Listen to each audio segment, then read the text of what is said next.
زمانو فضل مولا دی زمون خو جی د 2016 نه دا کاروبار دی د 2016 نه ما سره تیز رفتار ډیلرشپ ته جی زیاته منګی دا د دې لپاره موږ دا یو افر راوړی دی چې کم غریب خلک دي چا سره 2.5 لکه 3 لکه کنه هغه راشي روړه هم په سټالمنټ باندې په کشتونو په آسان کشتونو باندې با هغه موږ رکشا ورکو 2016 نه تر 19 پورې موږ سره دا ګاډي چلیدل اوس په کې دا موږ نوی ګاډي نور راوسته چې دې کې موږ سره یو څو تبدیلیان هم راوستي چې دې کې موږ د شاکابزري لګولې دي غټي دا چاینا دي لاوري نه دي او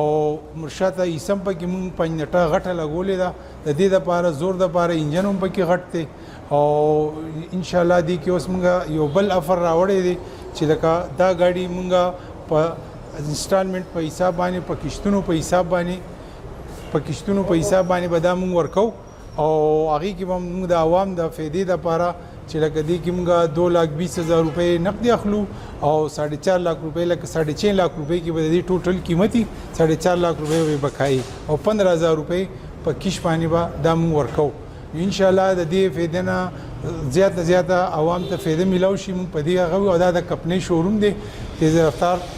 کمپنی دا یو برانډډ کمپنی دا او د هر یو شی لکه مکمل وارنټي ذمہواری ورکي د الیکټریک ذمہواری پکې نه او نور چې څه ذمہواری دا ټول پکې هغه ذمہواری او دغه کېږي او په باډي باندې فریم لایف ټایم ګارانټي دا او نور پکې انجن هم خغټ ته په زور کې په هر یو شي کې خمزیدار او بل غټه خبره پکې دا چې زمون کمپنی الیکټریک رکشم دغه کړی دا او هغه ان شاء الله چې دا کوي هغه کې لکه 8,70,000 روپۍ د هغه قیمت دی هغه به ان شاء الله چې زمون به تقریبا د یو هفته لس ورځې کې به هغه موږ سره دلته وي هغه الیکټریک رکشې د موږ د مکمل ذمہواری ورکو د چړایانو په دغه کې بل خو زموږ په رکشې کې دا غټه خوبي ده چې دی کې د چړایانو لپاره کومک ګیر ورکړی دی خو لیکن دا کومک ګیر ضرورت نشته ولې دا غاړې موږ په خپل ټرای کړی دی په کوستانګټ په چړایانو د کانجو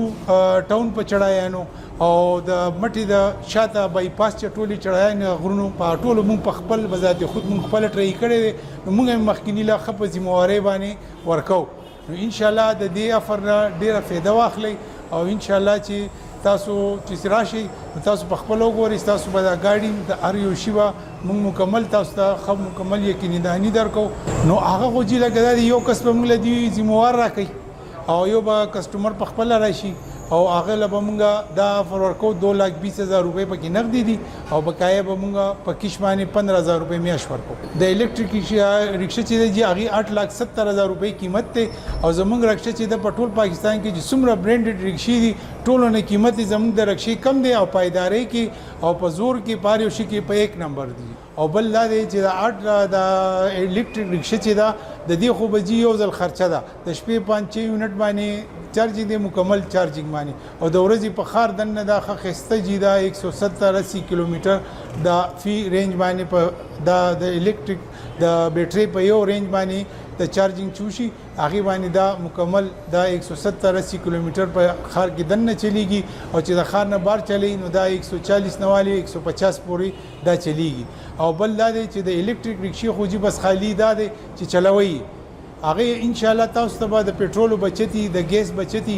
او د لکه هر طرف نه بتاوس هغه بس یو ځل خرچه صرف د چارجینګ مسله ده چارجینګ بکوي او بس نور به غمه بس خپل کار کوي جی دا نوی کلی د چتري چوک باندې مشهور دی دا پیزا میکس د دکان دی ریسټورانټ